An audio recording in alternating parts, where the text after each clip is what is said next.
Hello, bienvenue sur Report Art. Aujourd'hui on se retrouve pour une nouvelle analyse. Encore une fois, on va pas parler d'un tableau en particulier, d'une œuvre en particulier, mais comme le soleil revient peu à peu, que le printemps se rapproche, j'avais un petit peu envie de parler végétation, envie de parler de jardin, et de toute façon tu l'as vu dans le titre, mais aujourd'hui on va parler des jardins islamiques.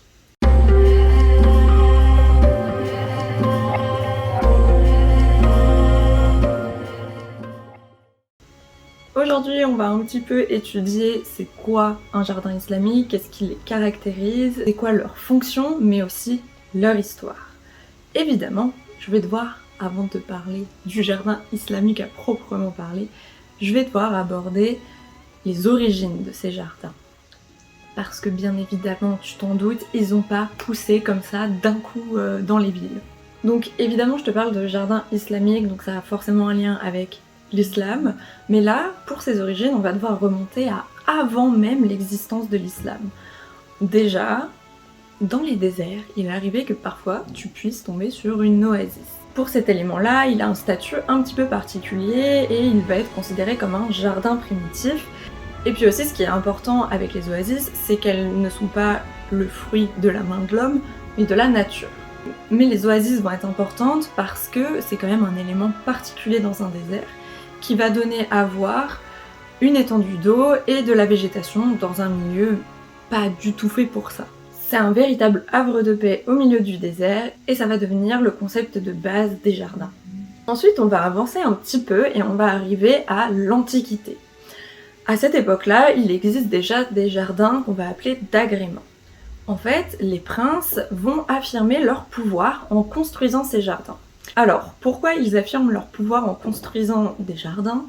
Tout simplement parce que tu t'en doutes que dans un milieu aride et un petit peu désertique, c'est quand même une énorme prouesse d'arriver à construire ces jardins d'agrément qui vont être constitués de différents végétaux, mais aussi d'eau. Et tu vas avoir notamment l'empereur perse Cyrus qui va reprendre le principe des jardins d'agrément et va construire un jardin à Pasargad, dans le sud de l'actuel Iran. En fait, il va concevoir un plan qu'on appelle Shaharbagh. Je m'excuse tout de suite pour la prononciation si c'est pas la bonne prononciation. Donc c'est un plan qui est très géométrique, qui va être divisé par des canaux d'irrigation en 4 rectangles, qu'on va appeler des paradeisos. Ce modèle, il va ensuite se décimer dans le monde antique depuis la Perse. Bien entendu, comme je te l'ai dit, jardin islamique, il y a islam dedans, donc forcément ça va être aussi des jardins qui vont puiser leurs ressources dans la religion.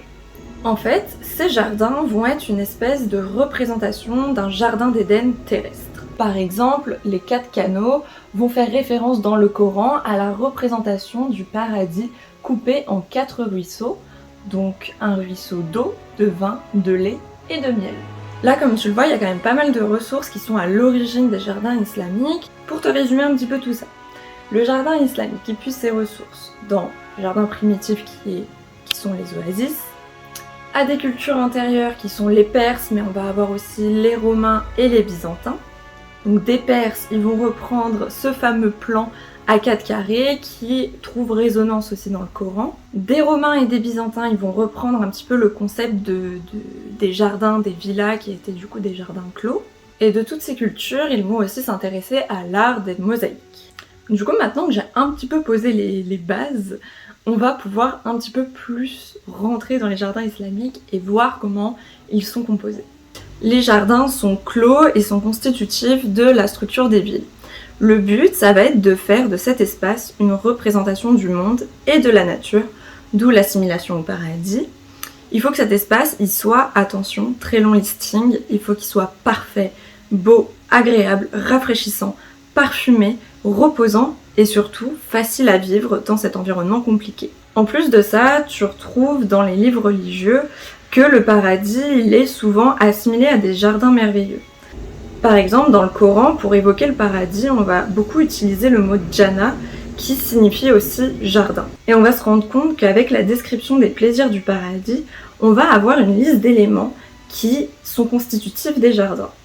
Attention, une nouvelle liste un petit peu longue.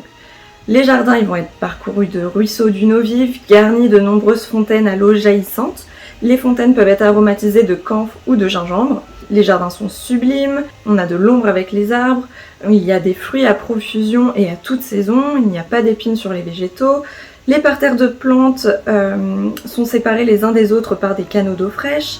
Des chemins sont tracés pour se promener dans le paysage. Bref, tu l'auras compris, on a déjà une très bonne liste. Et tu vas aussi remarquer qu'il y a un élément important dans ce listing, ça va être l'eau.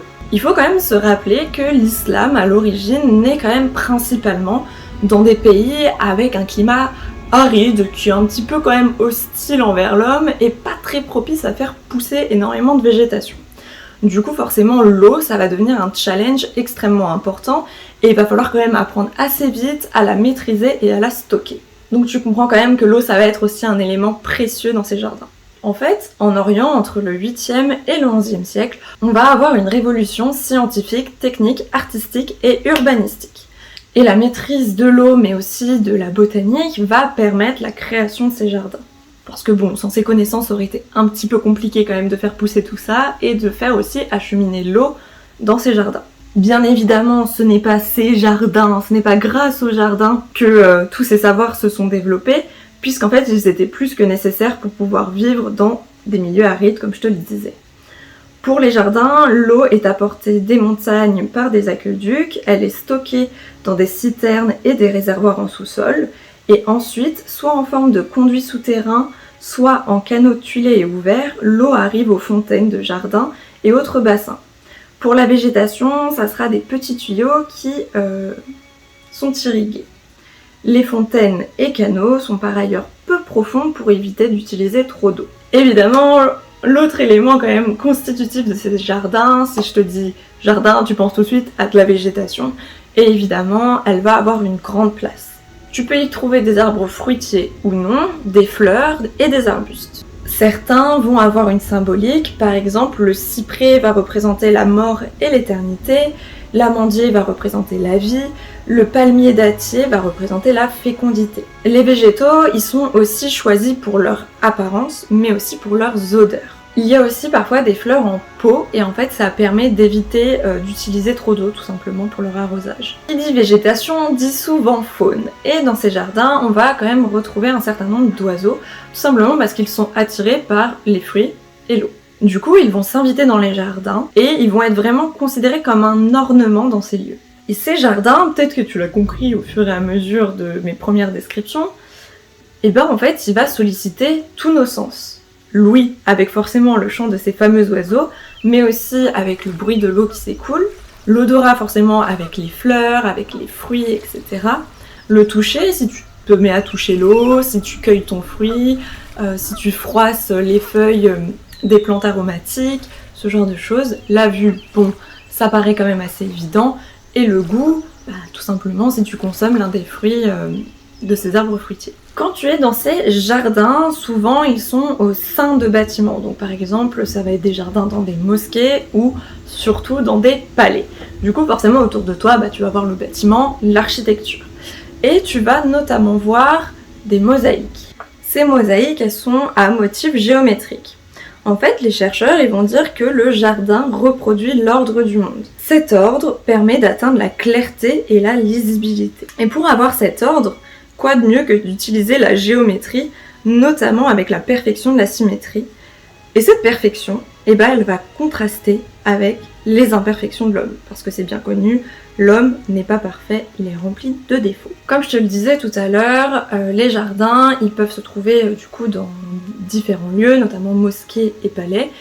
Mais du coup, pour les palais, ils vont évidemment pas avoir la même fonction que dans une mosquée. Et du coup, pour ce qui va être des jardins islamiques dans les palais, ça va être un lieu de tous les plaisirs. On va y trouver des pavillons qui permettaient en fait de profiter du jardin en étant à l'ombre, mais aussi le prince va organiser des réceptions. Le jardin va devenir un lieu de vie, mais aussi d'apparat.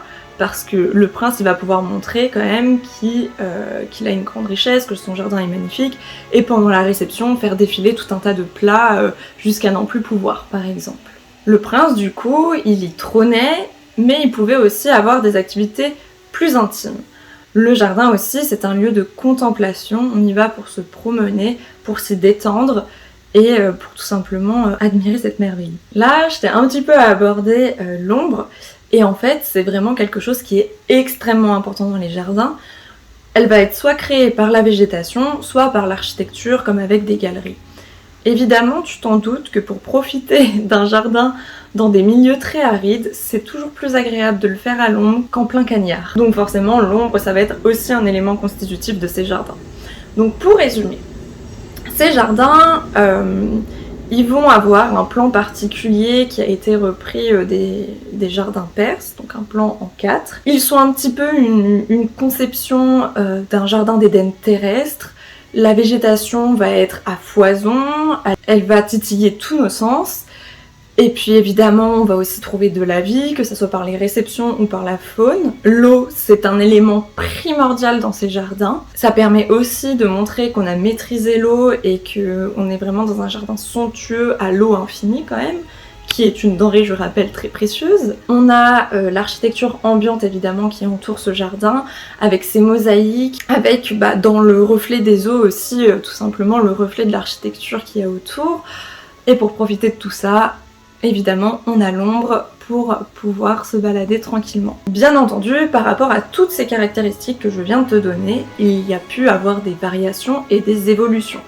Parce que quand même, la culture de l'islam, elle s'est répartie quand même sur beaucoup de territoires et forcément, par exemple, tu vas avoir une architecture arabo-mauresque pour l'Espagne, tu vas avoir des influences de l'Inde pour le Taj Mahal par exemple, etc., etc. Les jardins islamiques, aujourd'hui, ils sont considérés comme patrimoine et histoire de la culture de l'islam. Ils sont aussi le témoin des sociétés et des époques où ils ont été créés. Et tout au long des siècles, ils sont continuellement revisités. Par exemple, il y a eu un jardin éphémère à l'Institut du monde arabe avec une conception qu'on pourrait appeler beaucoup plus contemporaine. Et puis, par exemple, tu as le jardin majorel aussi qui va recueillir de la végétation qui est assez inhabituelle dans ces jardins, comme des bambous et des cactus. Et d'ailleurs, si tu veux voir des jardins islamiques, le meilleur exemple qui reste un peu proche de nous sans partir en Orient, ça va être l'Alhambra à Grenade. Et encore plus proche, tu peux aller voir le jardin de la mosquée de Paris. Ça sera tout pour cette vidéo, j'espère que t'en as appris plus, que ça t'a intéressé. N'hésite pas à me dire ce que tu en as pensé. Nous, on se retrouvera pour une prochaine vidéo la semaine prochaine. Salut!